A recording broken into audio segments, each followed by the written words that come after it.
Cure పరిధిలో పేద, దిగువ మధ్య తరగతి ప్రజలకు అత్యంత ప్రతిష్టాత్మకంగా అందించనున్న ఇందిరమ్మ ఇళ్ల పథకానికి సంబంధించి ప్రజల్లోని సందేహాలను నివృత్తి చేసేందుకు హౌసింగ్ బోర్డు ప్రత్యేక కాల్ సెంటర్ హెల్ప్ లైన్ను ఏర్పాటు చేసింది. హైదరాబాద్లోని హౌసింగ్ బోర్డు కార్యాలయంలో శనివారం రెవెన్యూ, హౌసింగ్ శాఖ మంత్రి పొంగులేటి శ్రీనివాసరెడ్డి ఈ కాల్ సెంటర్ను లాంఛనంగా ప్రారంభించారు. ఈ సందర్భంగా ఆయన మాట్లాడుతూ, పేద ప్రజలకు గూడు కల్పించాలనే ప్రభుత్వ లక్ష్యానికి అనుగుణంగా ఈ ప్రాజెక్టును అత్యంత పారదర్శకంగా అమలు చేస్తున్నామని తెలిపారు. ప్రజలు ఈ పథకంపై ఎలాంటి గందరగోళం, అపోహలకు గురి కావద్దని ఆయన స్పష్టం చేశారు. మధ్యవర్తుల ప్రమేయం లేకుండా నేరుగా ప్రభుత్వ సేవలను ప్రజలకు చేరవేయాలనే ఉద్దేశంతోనే ఈ కాల్ సెంటర్ను అందుబాటులోకి తీసుకువచ్చినట్లు ఆయన వెల్లడించారు.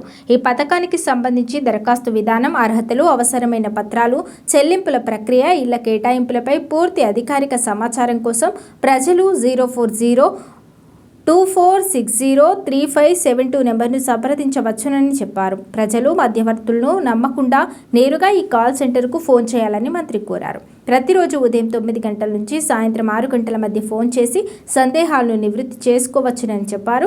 దరఖాస్తుదారుల సౌకర్యార్థం ఈ కేంద్రాన్ని తెలుగు, హిందీ, ఇంగ్లీష్, ఉర్దూ 4 భాషలలో అందుబాటులోకి తీసుకువచ్చారు. దీనివల్ల వివిధ ప్రాంతాలకు చెందిన నగర ప్రజలు తమకు నచ్చిన భాషలో అధికారులతో మాట్లాడి సమాచారం సేకరించడానికి వీలవుతుంది. క్యూర్ పరిధిలో మొత్తం 1,00,000 ఇళ్ల నిర్మాణ లక్ష్యంలో భాగంగా తొలి విడతగా 7,680 ఇళ్ల నిర్మాణానికి ప్రభుత్వం శ్రీకారం చుట్టింది. అర్హులైన లబ్ధిదారుల ఎంపికలో ఎలాంటి సిఫారసులకు తావు లేకుండా పారదర్శక విధానాన్ని అవలంబిస్తామని మంత్రి స్పష్టం చేశారు. ఈ పథకం కింద దరఖాస్తు చేసుకునే ప్రజలు తాము ఏ నియోజకవర్గంలో నివాసం ఉంటున్నారో అక్కడే ఇళ్ల కోసం దరఖాస్తు చేసుకోవాల్సి ఉంటుంది.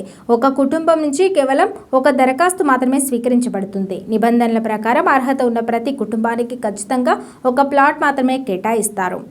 దరఖాస్తు సమయంలో చెల్లించాల్సిన 10,000 మొత్తాన్ని కేవలం యూపీఐ లేదా నెట్ బ్యాంకింగ్ ద్వారా మాత్రమే చెల్లించాలి. నకిలీ దరఖాస్తులను నియంత్రించడానికి, ఆర్థిక లావాదేవీలో పారదర్శకతను పాటించడానికి ఈ డిజిటల్ విధానాన్ని తప్పనిసరి చేశారు. ఒకవేళ ఎవరికైనా ఇల్లు మంజూరు కాకపోతే ఎలాంటి కోతలు లేకుండా ఆ మొత్తాన్ని తిరిగి అదే ఖాతాకు వాపస్ పంపిస్తారు. కాగా ఈ కాల్ సెంటర్ ప్రారంభోత్సవ కార్యక్రమంలో హౌసింగ్ శాఖ ప్రత్యేక కార్యదర్శి Gautam, housing board CE Ramana Reddy తదితర ఉన్నతాధికారులు పాల్గొని ప్రాజెక్టుకు సంబంధించిన విధి విధానాలను వివరించారు.